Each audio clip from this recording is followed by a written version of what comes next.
Bismillah. Assalamualaikum warahmatullahi wabarakatuh. Alhamdulillah. Wassalatu wassalamu ala rasulillah. Wa ala alihi wa sahbihi wa man wala. Amma ba'd.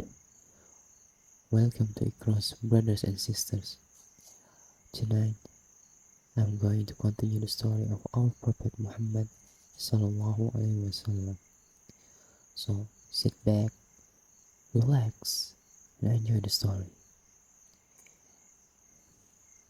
So, the children of Ishmael. Over the years, Ishmael's children themselves had children. His descendants increased and formed tribes which spread out all over Arabia. One of these tribes was called Quraysh. Its people never moved away from Mecca and always lived near the Kaaba. One of the duties of the leader of Quraysh was to look after those who came on pilgrimage to the Kaaba. The pilgrims would come from all over Arabia, and it was a great honor to provide them with food and water. As time passed, however, the Arabs stopped worshipping Allah directly and started bringing idols back with them from the different countries they visited. These idols were placed at the Kaaba, which was no longer regarded as the sanctuary of Allah, as Abraham had intended.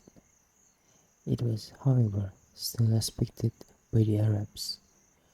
Around this time, the well of Zamzam disappeared beneath the sand.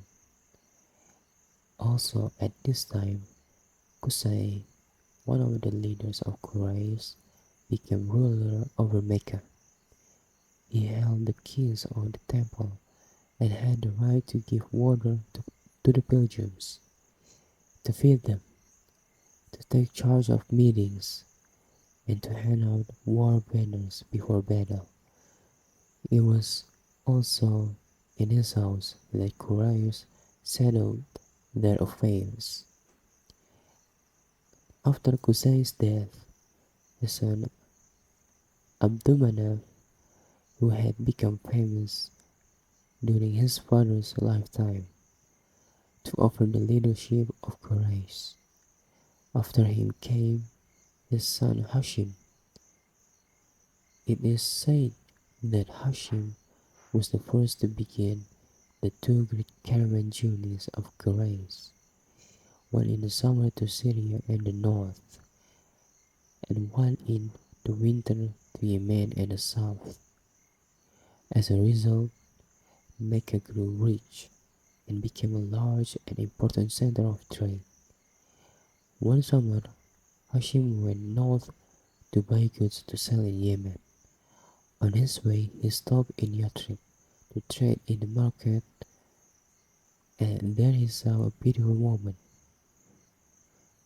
She was Salma, the daughter of Amr ibn Zayd, who was from a much respected family. Hashim proposed marriage to her and was accepted because he was an honorable and distinguished man. In time, Salma gave birth to a beautiful son, and as some of his hair was white, they called him Sheba, which in Arabic means gray-haired. Mother and son stayed in the cooler, healthier climate of Yathrib, while Hashim returned to Mecca, but he would visit them each time he took his caravan to the north. During one of these journeys, however, Hashim became ill and died. Sheba, a handsome, intelligent boy, grew up in his uncle's house in Yathrib. He was proud of being the son of Hashim ibn Abdul Manaf, the head of Quraysh, guardian of the Kaaba, and protector of the pilgrims. Even though He had not knowing he had not known his father, who had died while Sheba was very young. At Hashim's death, his brother Abu Talib took over his duties and responsibilities. He traveled to Yathrib to see his nephew, Sheba, and decided that as the boy would one day inherit his father's place, the time had come for him to live in Mecca. It was hard for Salma, Sheba's mother, to let her son go with his uncle, but she finally realized that it was for the best. Abu Talib returned to Mecca, entering the city at noon on his camel, with Sheba behind him. When the people of Mecca saw the boy, they thought he was a slave, and, pointing at him, called out, Abdul al-Muttalib. Abdul being the Arabic for a slave. Abu Talib told them that Shaiba was not a slave but his nephew, who had come to live with them. From that day on, however, Shaiba was always affectionately called Abdul al-Muttalib. On the death of al-Muttalib, who died in Yemen where he had gone to trade, Abdul al-Muttalib took his place.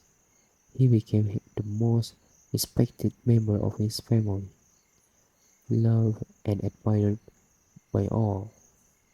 He was, however, unlike those Arabs who had given up the teachings of Abraham.